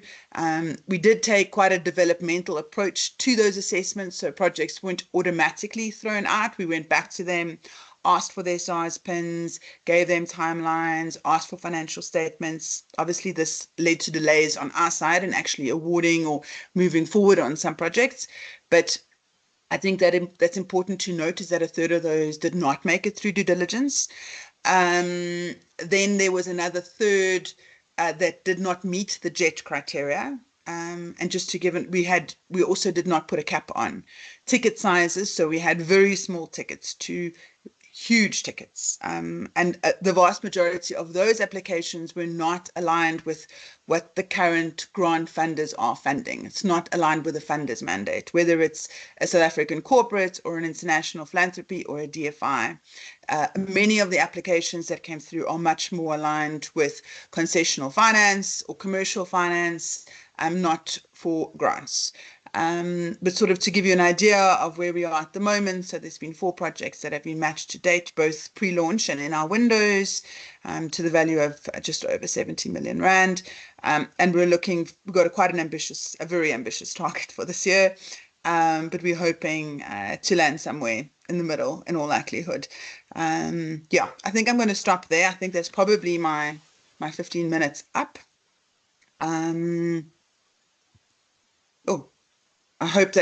know it was probably a crash course into the JET, but I hope it was helpful just to understand what we're trying to do. I just want to reiterate again that we are not a fund, right? So we can only match projects based on what funders are funding. We're just trying to support and guide in a meaningful way for projects that we believe fit the JET criteria that's embedded in sort of our justice principles. Yeah, so let me stop there and I'll hand over. Sorry, I probably did take 1 or 2 minutes extra. Sorry. No problem, Carmen. So pretty much the platform is Tinder for projects. I'm not sure how long you're here, Carmen, to take a couple of questions. Are you here for So I have like 2 minutes. I'm sorry, I have back-to-back meetings today, but I did want to make time to just chat about the funding platform. But I can maybe take 1 or 2 questions. I'm sure many of the questions are probably better placed with my colleague Kwezi or Salga, who's our portfolio lead. But yeah, I can maybe take 1 or 2 and try to answer. Excellent. Colleagues, if you've got a question, hand up. First question from Itumeleng on the chat. The funder requirements or criteria, are these made available to the public to increase chances of matching? You mentioned that in the matchmaking exercise, the funders have certain requirements, right? So are these publicly available? So the funders actually make most of their criteria available. It's all online on their websites. That funder criteria also changes all the time. And obviously, in that one slide where I spoke about the number of different funders that we engage with, it's everything from MDBs to DFIs to local philanthropies to international philanthropies to different corporates. They're all very different. And so the best way, but most of that the funders themselves do publish, so you can have a look yourself too. We try to align in a very generic way. So for us, we'll develop projects that for us, we really want to develop projects that we think are really important and then go look for funders that fund those. And so that's sort of part of that matchmaking. So it's a lot more complex than what it maybe sounds. And so because those criteria changes all the time, it's not possible to actually put that in the public because it would have to be updated daily, to be quite frank. Excellent. So one last question, I guess, as a parting shot. So our objective is to ensure that municipalities at least have a high chance of matching with funders, right? So what would you say are some of the reasons that projects wouldn't be successfully matched? And how would you say those projects that were rejected, what are some key things that need to improve the chances of matching? Yeah, it's a very good question. And I think it depends very much on which entity. So we did, for example, get a few requests from municipalities in that 240, and largely the requests that we received for projects were not grant aligned. So it was really the projects that came through were looking for funding for initiatives that they should be doing themselves within the municipalities, was not necessarily JET aligned. So that would be that alignment to what grant funders can and cannot fund is really important, and increasingly will be part of our next window. So there'll be a lot tighter going forward. Our criteria is also a lot tighter. We also had huge requests from entities, and at the same time we also, another issue was then when one does look at the operational capacity of their organizations to absorb grant capital, they did not have the capacity to actually do it. So as a very high level example, an organization that has an operational budget of 5 million rand a year is looking for a grant of 50 million rand. And so there is no way that it will be extremely difficult for a grant funder to operationalize that and have a sense of comfort that that organization has the ability to absorb that capital for the intention of the project. Yeah, I mean, I could probably chat about what our findings were for a very long time, but I'd say that was those not being grant aligned, not passing through due diligence were the two biggest issues that we had. And then also requests that are not, beyond not being grant aligned, weren't JET aligned. So we had submissions asking for stationery. We had submissions, we had a very wide sort of, it was a very useful exercise, and I think certainly has given us lots of information now to pivot, and we have a much better idea about what there is in the ecosystem and where the needs are. But yeah, I unfortunately do need to run. I'm jumping to another meeting. But thank you for the time, and I hope you enjoy the last day of your training. Thank you so much, Carmen, for availing yourself at such short notice. We literally spoke an hour ago, but you made yourself available. So we appreciate that. And this was an extremely insightful presentation. And on my side, it's good to know that money is available. It's just that we must structure our projects to be aligned to the JETs and to the funders. Thank you so much, Carmen. Enjoy your day also. Thank you, everyone. Bye. Ciao, ciao, ciao, ciao. All right. From that presentation, colleagues, it seems that the economy is doing wonderfully. Hey, guys, I watch too much social media. Are there, I guess let's recap today's discussions. Itumeleng, of course, you introduced project financing and made way for Michael, where he really focused on project preparation, what needs to be in place. I know it's a Friday, colleagues, but do we have any questions for both of our speakers? Unfortunately, we can't ask Carmen any more questions going forward. As you think about your question, maybe Michael on my side, you mentioned you're working with municipalities to support them in project preparation. Are you saying that you've got an open door policy? Can all municipalities come and ask for the support?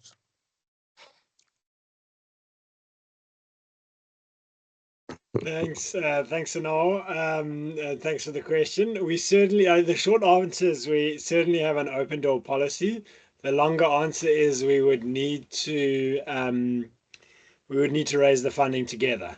So, this project that we're currently running is kind of fully subscribed. It's with the 6 that we have, it's very detailed, the work. So, every element of it really it's quite data intensive and very detailed and time consuming, which is why we don't make the cohort too big.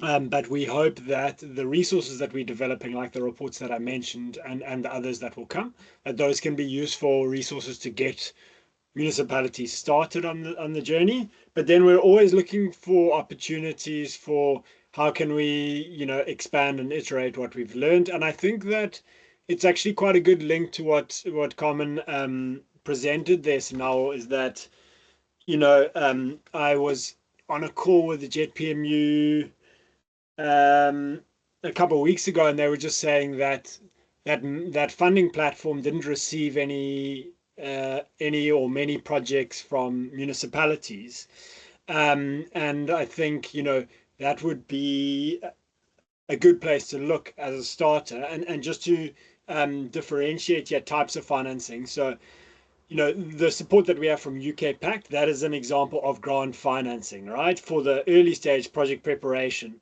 But what all the funders are wanting to see is a kind of their grant financing being used in some kind of catalytic way.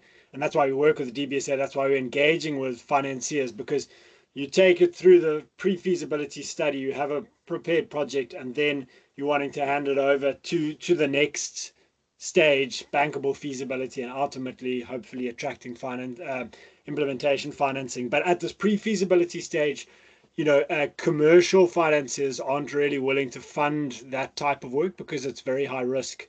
The projects at this stage are at their highest likelihood of not proceeding. So it's very good use of grant financing. It obviously has to be designed carefully to ensure it aligns with the JET, as Carmen said, and that it's going to be used to drive and crowd and other sources of financing. But I think so that would really be the task to expand the scope, is approach platforms like the JET funding platform, other funders, to say, we're interested in developing these projects. This is our case for it, and are you interested? Here's our rationale. So that's my slightly longer answer, but also just connecting it to the previous speaker, just to differentiate between those types of financing and how grant financing can be best used, given how given how difficult it is to come by now. Thank you, Michael. But of course, I have to agree with you. I think the funding space is quite tight these days. But of course, amongst ourselves in the sector, we can find ways to support municipalities, both from project preparation, doing the feasibilities, and then also and moving all the way into construction. But we must, of course, make a solid case for that, in alignment, for example, with some of the requirements that Carmen alluded to. There's another question here that wants you to give us a bit of your experience working with specific municipalities. Example, rural Eastern Cape or rural maybe any other province. What kind of projects are they doing?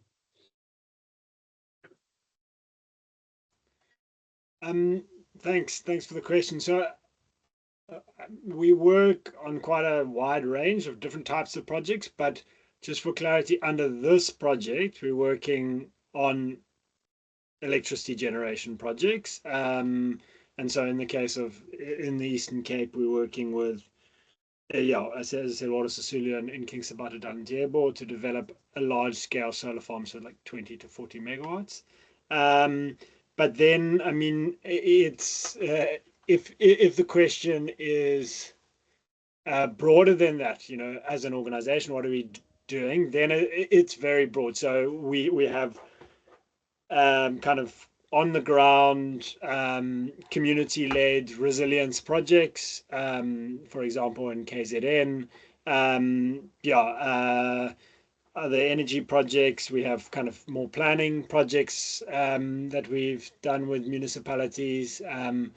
So I can't speak on I guess details on every project, but just to say that the nature of the support is quite different. The thematic areas are quite different. But if you have, I guess, specific thematic areas beyond kind of electricity or just energy, municipal jet, basically, which is really my focus area, I can certainly connect you, Janet, with other colleagues that meet, I guess, the specific areas of interest for you, if it is beyond sort of the municipal jet. I don't know if that answers your question. I can speak to more detail of those projects, those municipalities in the Eastern Cape that we're working with on this project, but obviously not for all. But feel free to follow up with a clarification if that's not enough clarity. Thanks. I see a thumbs up there, Michael. So, of course, you mentioned you work with a couple of municipalities. And I want you to give us some lessons learned there that would be useful for some of our municipalities on this call, right? What have you learned as you are preparing these municipalities, of course, to get some of this DBSA support? What have you learned? What can we avoid in this room, if I may say? Yeah, that's essentially what I'm asking. Yeah, so I mean, I think, well, maybe to start with the nature of the work as our conduit for learning what we've learned, So, we started, I guess, with we started actually with the first phase of the project that it didn't speak about, but this is a second phase. But we started really kind of with the narrower intention of developing large-scale municipal projects that could get into the DBSA's project prep facility, and then ultimately attract financing through embedded generation and their embedded generation investment program. What I think is really helpful with trying to develop bankable municipal projects is it's a very focused way of identifying some very fundamental issues that don't only relate to the project itself, but more broadly, particularly for infrastructure projects, and really get to kind of the fundamentals of whether you can get things done or not. So, one reflection would be it's incredibly difficult if you're wanting to, I mean, first reflection on municipal owned. There are very few municipalities with space on their balance sheet to fund it through their own resources, if you're talking of any kind of scale. So that's the first one. It's great if it works, but it's applicable to a few.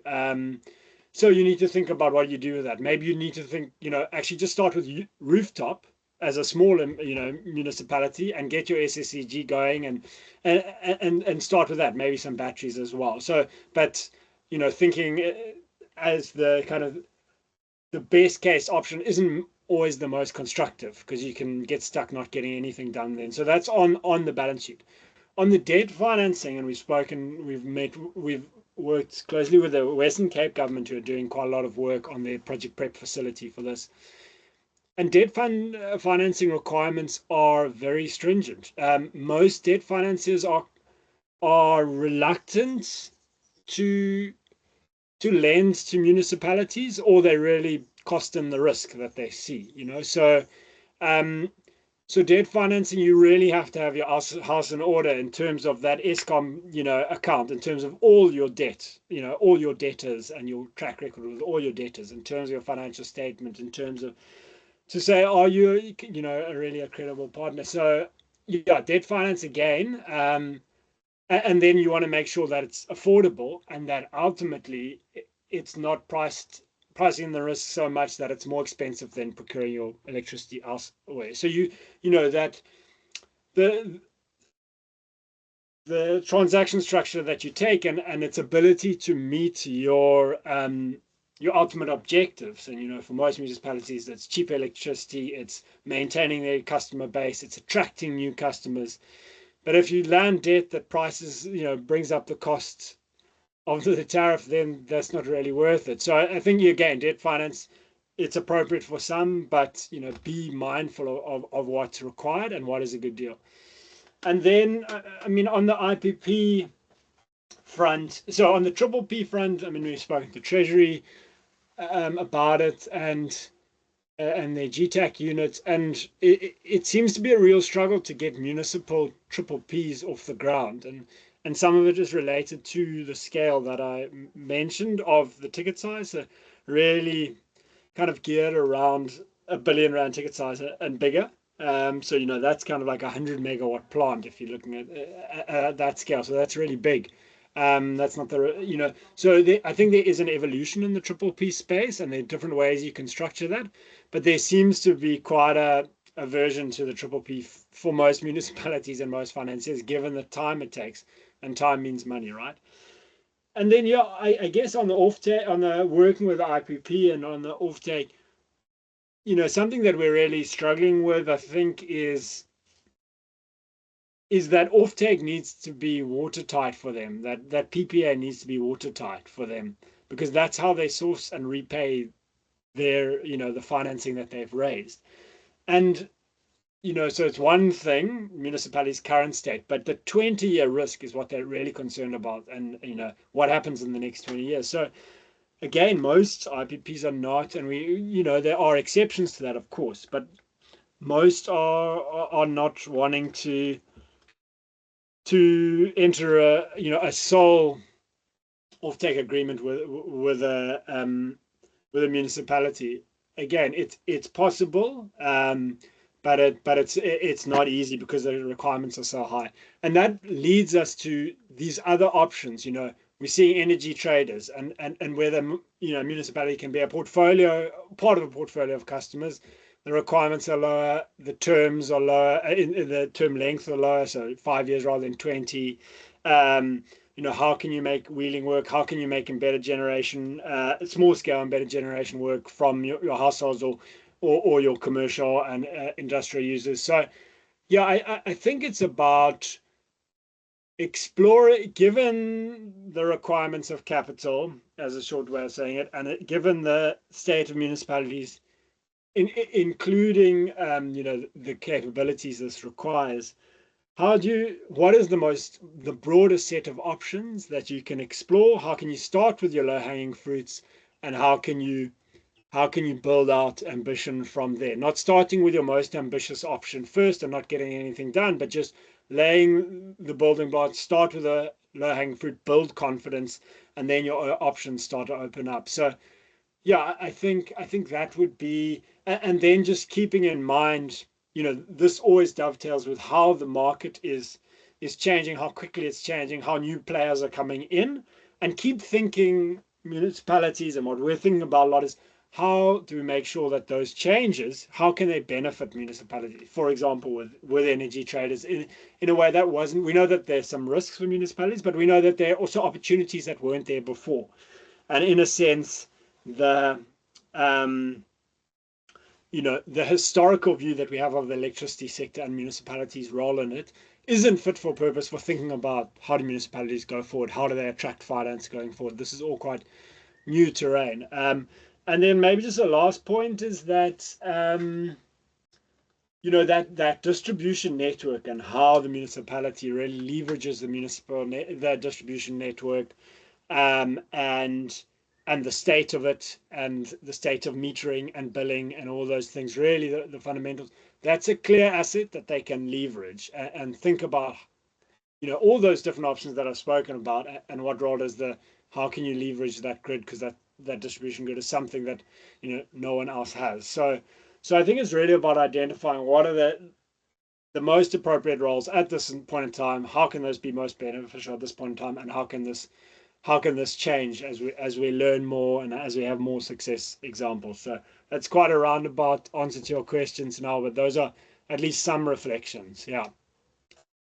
Excellent, Michael. I think it's perfect how you responded to that question, especially this time of the week. I think you summed up nicely our entire week with that response. So truly appreciate that, and largely agree with your sentiments there. It seems that municipalities have to get their houses in order, right? It seems like it. But also municipalities must be flexible to engage new possibilities, introduced in the market. That could be in the form of energy traders. Of course, I know that is a contentious topic, but it's an option nonetheless. And of course, also leveraging, wheeling, small scale embedded generation, etc., and also building gradually. Start small, but then over time, as you get your house in order, then you can, I guess, increase the system size. Seems like funding is still quite a tough issue if you can't get co-funded, or you can't fund through your own coffers. It seems accessing debt financing, considering the state of our municipalities, remains a challenge still. Options such as IPPs and triple Ps, also that's still quite complex. Maybe not so much IPPs, but triple Ps still very much complex. So yeah, I think you've summarized that nicely. Sorry, colleague? Snell. Yeah. Sorry, just to add to that, because I also don't want to give a kind of imbalanced picture in terms of who the onus is on. I think an important part of the picture or the equation is, onus is not only on municipalities. There is a responsibility of funders and financiers also to adapt. Some of their expectations on whether it's the expectations of risk, or how they understand risk at the municipal scale, or their expectations in terms of return, or the expectations in terms of kind of I guess, yeah, security of the investment. Very many examples, but we're needing to see evolution and adaptation from all players, so that they can come kind of closer together to kind of find solutions that are palatable for all. Because what we see is that we're starting from, there's a big gap between the different players, whatever, municipalities and a commercial bank, and their ability to find solutions together. So yeah, I think the onus is on everyone. I've obviously been focusing on the municipal part, but I think pressure needs to be put on the broader ecosystem, whether that's how funders give grant financing, or how commercial lenders, their terms, or But I think it's going to require, everyone to evolve and evolve their understandings of each other, because it's clear that everyone approaches these discussions from their view, but probably with not enough consideration of the view of the person sitting across the table. And for a municipality, that could be a bank; for a bank, that's the municipality. But trying to bring those closer together first to understand, just improve understanding, and then to identify what are some solutions to challenges, or what are some of the options on the table for making some progress, for getting things done. So yeah, I just wanted to add that to kind of balance the picture. Definitely. Thank you, Michael. And yes, definitely agree. I think stakeholders need to meet each other halfway. In this regard, colleagues. Michael has said quite a mouthful. Great presentation. Great discussions. Are there no questions on your side? Or maybe colleagues have all the money to to fund their project. All right, Michael, I think in the absence of any questions, I'd like to say on my side, thank you so much for your great input as always assisting us with these initiatives, also assisting municipalities. It's a pleasure to have you in this space. I think your intentions are excellent. So thank you, Michael. So I'm going to move on a bit now with our session. Thanks, Sinal, and thanks to everyone on the call. Yeah, thanks for the invitation. Great to be part of this conversation. And yeah, I'm sure we'll find future opportunities to connect. So yeah, thanks Excellent. for the invitation. Take care, everyone. Thank you. Colleagues, I understand it's Friday today. We've entered a brief Q&A session. We won't have too much of that today. I'm also as tired as much as you are. But are there any questions looking back to this week's training? Any points of clarity that one might need or want us to touch on as we head towards finalization? All right. Anyway, all right. Remember when we started this week, we mentioned that we had developed a guide document under the UK Pact, SALGA C Municipal Owned Generation Program. And the intention of this training was to unpack this guide document, because our fear, Itumeleng and myself, was always that, guide documents sometimes gather dust and no one opens them. So how do we then bring life to this document? We then decided, let's have a 5-day training and then discuss the different elements within this guide, right?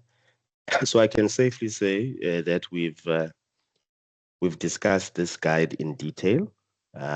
It's now supported not only by the content here, but by case studies and recordings.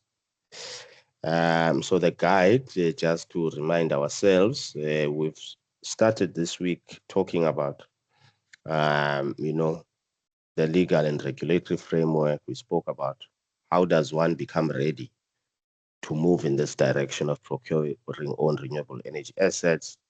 How do you ensure your institution or your municipality is ready, right? And the relevant strategic documents, such as your renewable energy policy, IDP, strategic electricity and energy planning. We discussed all of those in detail. And then we then said that all projects must be quantifiable, and their benefit must be quantifiable, right? So that is the feasibility process, right? Does it make sense to build this size of a project and connect it at whatever point in our network? What are the implications? Does it make technical and financial sense? And then we discussed the procurement yesterday, the different kinds of contracts, discussed that in detail, and how one can manage risk through the types of contracting regimes that a municipality chooses. And then today we finalized with project financing, and we had our speakers, Itumeleng, Michael, and Carmen. And really, my assessment there was that money is available, but to access it, there are certain strict requirements. All right. So as you engage this guide document going forward, you will then realize everything here is what we've discussed this week. So colleagues, maybe let me start with Itumeleng. Itumeleng, on your side, is there anything else maybe that you have on your chest that you want to share? Everything that has, well, that I feel needed to be said has been said. I will just urge everyone to please go through the PPF, and if you have any questions or any areas where you need some clarity, please don't hesitate to send either myself or Sinao an email, and we would be more than happy to take you through any areas that you need some clarity on. But I think a good first step is to really focus on the PPF as well as the supporting documents, all the resources that were developed for you to ensure that your understanding of municipal owned generation is enhanced. So please do utilize the documents, the reports, and share it with the other units within your municipalities, because as was said throughout the week, it's a collaborative effort. Different units within municipalities are super integral to making the dream work. So please do engage with the resources and distribute them to your colleagues, and hit us up if you need help with anything. That's it from my side. Thank you so much. Thank you so much, Itumeleng. Esteemed colleagues, I have a link to a survey on the chat. Please assist us by completing that survey. It's critical for our reporting purposes to our funders who have made this possible. So please assist us with completing that survey. It's short and quick. And also from that survey, we can then say to the funders then that maybe a training of this nature is useful to have again. It's useful to update the guide based on the discussions we've had. It's useful maybe to have an in-person training discussing these topics, you know. But of course, we must, like any other person, provide the evidence. So I've pasted the link on the chat. Please kindly complete that feedback survey. Are there any thoughts on your side, colleagues, before I call it a day? Do you want to say anything? Do you want to say you've had a great time this week? Something. Jermaine, did you enjoy yourself this week, sir?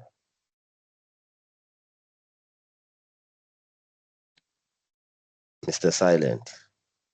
Or is the meeting playing in the background? Bernard? I think the meeting is playing in the background. So now I'll just say thanks for the training. It was really good. Nice to chat with people and see the different insights. Thanks. Thank you so much, Bernard. Colleagues, kindly complete the quiz, and thank you so much for joining us this week. After completing the quiz, please feel free to exit the call and enjoy the rest of your day, enjoy the rest of your weekend, enjoy the rest of your year. Until we chat again. And thank you for your participation. Siyabonga, enkosi. Danki. Thanks to you too, Sinao. Thanks to you too and the team. We had a great time. I also have a great year. Thank you, Mr. Apiwe. Excellent. Please, the survey first before you leave me, colleagues. Or else I will hear that I didn't do my job. So Please. Thank you so much. Survey.